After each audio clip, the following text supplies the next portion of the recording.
Saya satu-satunya anak perempuan kepada ayah saya. Saya kurang kasih sayang dari seorang bapa.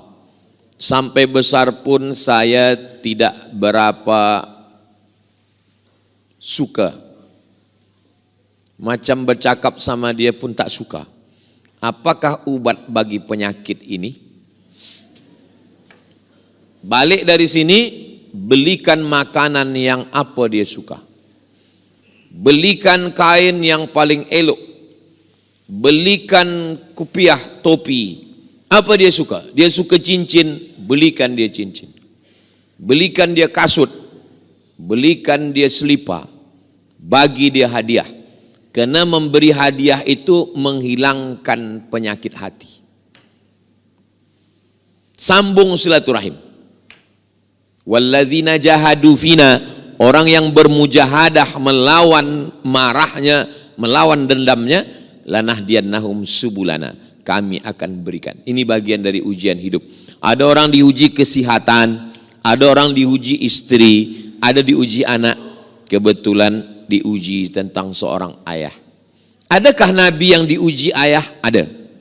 Ibrahim alaihissalam. Nama ayahnya Azar. Kata Azar, la illam tantahi, kalau kau tak berhenti menasehati aku, la arjumannaka, aku lempar kau pakai batu sampai mati. Wahjurni maliya, tinggalkan aku, pergi jauh sana. Apa jawab Nabi Ibrahim? Salamun alaika, keselamatan untukmu wahai ayahku. Sa'astaghfirulaka rabbi, aku akan memintakan ampun kepada Allah atas dosa-dosamu. Innahu kana bihafiyya, Allah itu sayang kepada aku dan mengabulkan doaku. Apa balasan Allah kepada Nabi Ibrahim? Allah balas Nabi Ibrahim, anaknya soleh bernama Ismail. Macam mana kesolehan Ismail? Nabi Ibrahim bawa pisau. Ya bunayya, wahai anakku, inni ara fil manam, malam tadi aku mimpi, anni azbahuka, aku menyembelih lehermu. Fanzur madza tara, apa pendapatmu? Apa jawab Ismail? Ya abati, wahai ayah, if'al ma tu'mar, laksanakan perintah Allah, sembelihlah leherku. Satajiduni insyaallah minas sabirin, aku insyaallah sabar. Balasan orang yang berbakti kepada ayah ibu, Allah bagikan anak-anak yang soleh dan solehah. Nah, jadi tapi orang tua ini tak satu dua jamaah mengadu ke saya tentang ibunya, tentang bapaknya. Malam semalam, 2 malam yang lampau. Malam tadi saya di Brunei, malam sebelumnya. Macam mana saya menghadapi orang tua saya, Ustaz? Begini. Orang tua macam Quran buruk. Dibaca tak terbaca, titik badah 3 dimakan rayap. Dibuang berdosa. Orang tua macam Quran buruk, dibaca tak terbaca, dibuang berdosa. Jadi macam mana? Jaga-jagalah sampai hilang sendiri. Saya tahu betul macam mana dengan orang tua. Sebab saya dengan almarhumah mak saya, balik dari Maghribi 2008 sampai dia meninggal bulan Rajab. Ini kebetulan sekarang 11 Rajab 2019. 11 tahun saya serumah. Tahu saya macam mana dengan orang tua. Nah, jadi kita jaga baik-baik. Itulah surga kita di dunia insyaAllah. Ustadz, apa yang harus saya buat kalau ayah saya menganut aliran sesat, tidak sholat, tidak puasa? Ambil video-video Ustadz Somad boleh, Buya Yahya boleh, Datuk Mufti, ulama-ulama kita boleh, Ustadz Azhar Idrus, siapa ya? Kirim pada dia. Kalau kita bercakap, bukan berarti kalau kita dah mengaji, kita balik ke rumah, ayah duduk sini. Saya Ustadz, tapi di hadapan ibu saya ni tetaplah budak kecil yang baru pandai berjalan. Sebab orang tua tidak pernah menengok anaknya besar. Puan muslimat bila menengok anak, walaupun dia dah punya anak, maka di mata puan dia tetaplah budak kecil yang dulu terlangkup waktu belajar berjalan. Jadi jangan cuba kita nak nasihatkan dia. Bagi dia buku, bagi dia tazkirah, kirimkan video-video tentang sembahyang, video-video tentang puasa, boleh juga bercerita sikit-sikit, tapi jangan sampai tinggi suara kita dari dia. Kau jangan nak ajarkan aku bercakap, sebab yang mengajar engkau bercakap tu aku. Nah, jadi ini ujian dari Allah Subhanahu wa taala. Ayah Nabi Ibrahim bukan lagi sesat, pembuat berhala. Semua berhala-berhala itu Azar yang membuat. Apa jawab Nabi Ibrahim? Lembut. Ya abati, wahai ayahku, aku akan memintakan ampun kepada Allah atas dosa-dosamu. Nah, jadi tetap usaha. Ad-doa silahul mu'min. Ada yang lebih hebat lagi daripada tazkirah. Doa, sembahyang malam, tahajud, solat hajat, supaya dapat hidayah ayah ini. Di sujud terakhir minta, jangan cakapkan di mulut, dalam hati. Ya Allah, bagikan dia hidayah, bukakan pintu hatinya. Aliran sesat merata-rata. Ada yang mengaku Tuhan, ada yang tak nak sembayang, ada sembayang batin. Ayah tak sembayang, sembayang cukup batin saja. Tapi nampaknya ayah makan nasi. Kalau sembayangnya batin, makannya batin juga lah ya. Engkau tak tahu, tapi dalam itu dia berpikir, betul juga ya. Kalau sembayang batin, makan kenapa tak batin? Sikit cakap itu, tapi mengena di hati dia. Saya banyak jumpa orang, taubatnya itu karena tidak pakai ayat. Jumpa saya seorang lelaki, saya ni dulu ustaz orang tak baik, saya minum khamar, saya berjudi, saya berzina, saya buat haram. Kenapa Tuhan bertaubat? Bini saya bercakap 5 kata saja ustaz. Bila abang nanti mati, macam mana? Lama saya menung. Saya tazkirah 1 jam belum tentu masuk ke hati orang. Dia cakap cuma 5. Bila abang nanti mati, macam mana? Sampai pukul 2 malam saya terfikir, ustaz, macam mana kalau aku mati? Akhirnya saya bertaubat ustaz. Jadi baru saya faham, bukan masalah ayatnya, bukan masalah hadisnya, bukan masalah hebat bercakapnya, tapi dari mana cakap itu datang. Cakap yang dari hati akan ke hati juga masuknya. Cakap yang dari mulut akan ke mulut juga sampainya. Mudah-mudahan yang saya sampaikan ini dari hati, masuk ke hati kita semua. Puan sampaikan ke anak-anak, menantu, menjadi amal jariah insyaAllah. Assalamualaikum warahmatullahi wabarakatuh. Waalaikumsalam. Kami dari pengurus masjid di kampung kami ini, tradisi wirid yasin dilaksanakan setelah sholat maghrib. Sedangkan waktu maghrib itu pendek, ditambah dengan pembacaan yasin, doa, zikir panjang. Akhirnya sholat isya tidak tepat waktu, ibadah sunnah. Saya dari dulu di mana-mana menceramahkan, buat acara tahlil, acara yasinan, acara di rumah setelah isya. Kalau kami buat setelah isya kemalaman Pak Ustadz. Kalau kami buat setelah isya nanti ketinggalan. Kau bilang pada isya jam 8 kemalaman. Kemarin Real Madrid Barcelona jam 2 itu apa namanya? Kemalaman, nantuk kan kepala kita yang listrik, baru dia tahu. Maghrib, isya wajib di masjid. Tapi kalau pengajiannya di masjid, buat habis maghrib.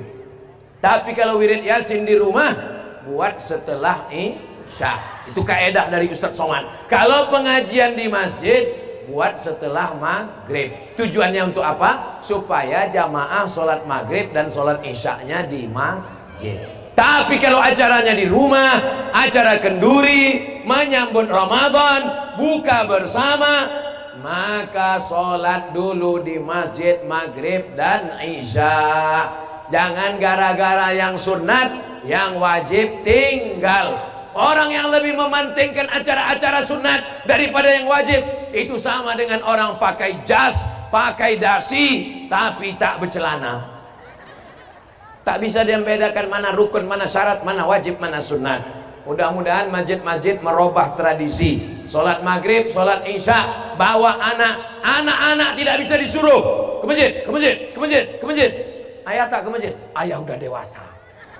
Nggak bisa, tangan anak tuh dibawa ke masjid supaya anak-anak kita punya sejarah. Abdul Somad sudah ceramah 1 jam, anak-anak masih fokus dengarnya. Ini cuman di Kemuning lah begini. Tempat lain bapak ibunya pun baru 10 menit udah keluar kuda nil. Pertanyaannya, yang mau berjamaah di masjid, waktu sholat sudah lewat, dia azan atau iqamat Pak Ustadz? Azan itu untuk menunjukkan masuk waktu. Terlambat sampai ke masjid jam 5.30, azan dia lagi. Orang tetangga bingung, apalagi bulan puasa, makan lagi orang nanti gara-gara itu. Maka iqamat saja sunnah. Allahu Akbar, Allahu Akbar, asyhadu an la ilaha illallah. Apa guna azan? Guna azan dua. Yang pertama, menunjukkan masuk waktu. Yang kedua, mengajak orang sholat. Kalau sudah terlambat, waktu sudah masuk, orang keliling sudah tahu, dan jamaahnya pun sudah hadir semua, maka iqamat saja. Jelas?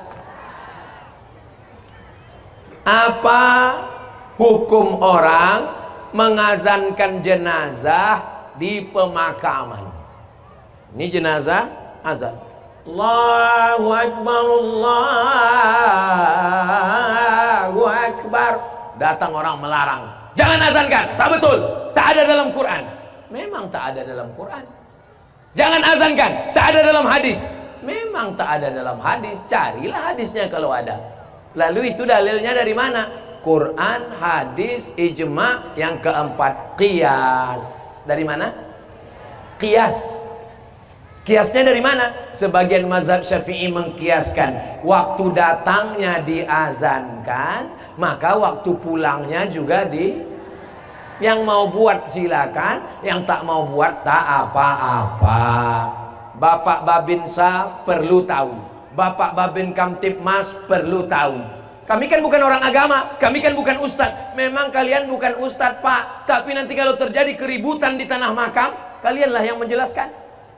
Yang satu mengatakan azankan, yang satu mengatakan jangan azankan. Tak ada dalam Quran, tak ada dalam sunnah. Datang Bapak Babinsa dan Babin Kamtibmas, tenang, tenang.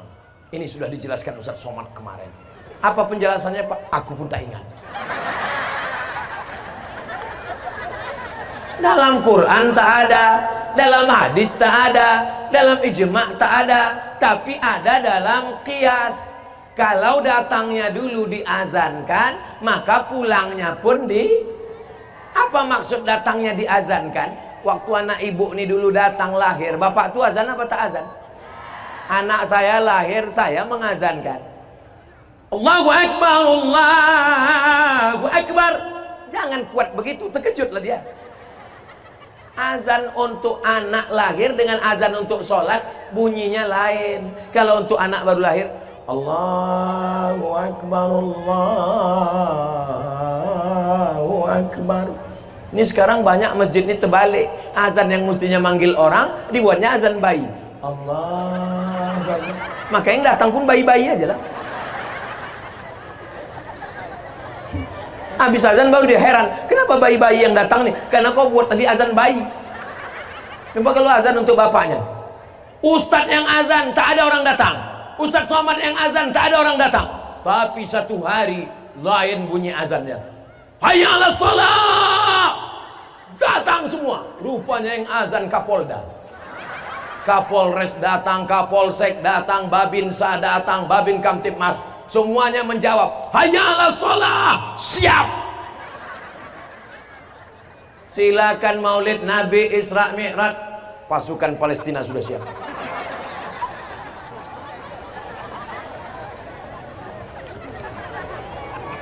Yang mau mengazankan silakan, yang tak mau tidak apa. Kalau tak setuju pulang. Saya nggak setuju, Pak Ustadz nggak suka, saya pulang. Jangan kau larang orang. Ini kan ada dalilnya menurut sebagian mazhab Syafi'i. Waktu mak Ustadz meninggal diazankan, diazankan. Bagaimana cara menghitung zakat penghasilan kebun sawit? Dua cara.